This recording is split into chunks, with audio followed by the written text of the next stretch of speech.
guys, I make for the one flavor. Sayang, di ka naman. 1/4 oil. Estimated lang ang oil. Teaspoon nga. Ano tong rekado niya? Oatmeal. Ano ba? Oatmeal.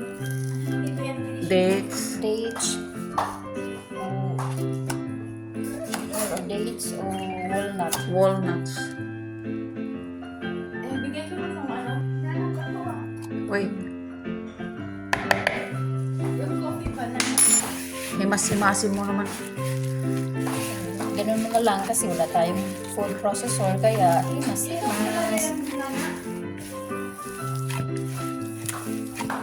Hanggang sa mag-form siya ng parang dough. Tapos ihati mo siya ng divide into two. Ano na yung ingredients niya, Lacey? Oatmeal, Oatmeal. dry coconut, tapos dates, walnut, salt, baking soda, 1 egg, and oil. So, let's make the layer. Let's put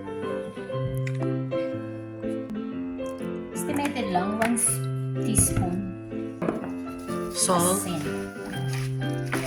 And then himas-himas. Okay, masimas mo naman. Kasi mano-mano itong trabaho natin. Wala tayong food processor. Kaya mano-mano rin. Kaya mano-mano.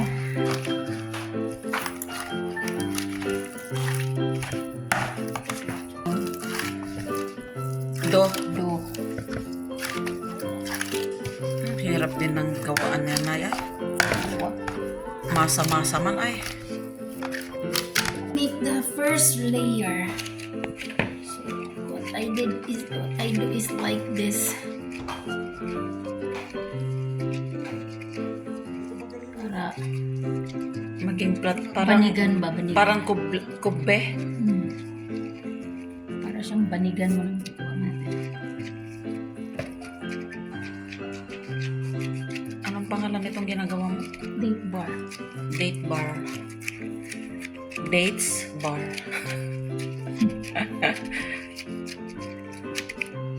Ano siya ng ganyan para naman siya Plat. flat. So next, our layer. So, The dates. dates. So, ang ginagawa ko niyan, lagyan ko na lang dito, pinag-flat ko. Parang gumagawa ka ng kubi.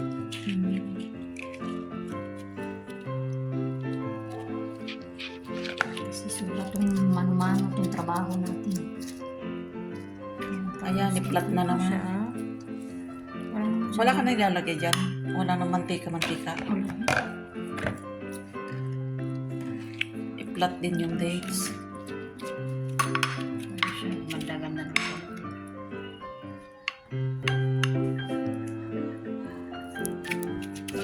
Walang pakunti-kunti. Para madali i-plat. Flat.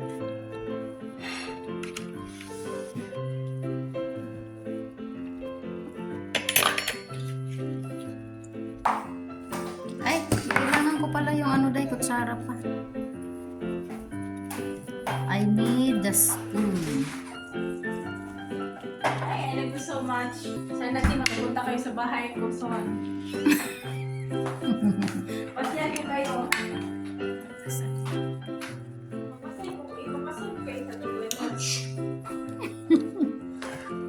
Hello guys, I make for the cake. This is parang for me kay Classic Girl. Sakti. Bagay talaga sa yung pangalan Kulasa. Kulasa oh. Tingnan ko na anaon. Para din maganda yung forma niya.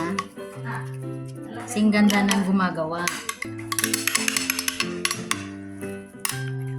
Kaya paano ko gawin tong ano?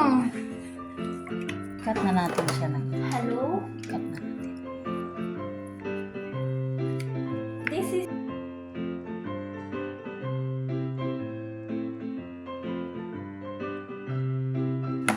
Na madam? Matapos tayo. Tapos ikat mo muna yan. Para easy na yan mamaya pag maluto na. Tsaka maganda yung forma niya.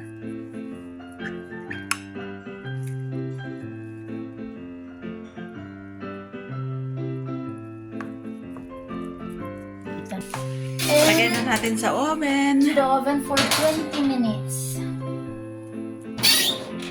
Ito na, luto na. Kainan na. 20 minutes lang naman sa oven. Yun nga mong sasabi. Nainita tuloy ako sa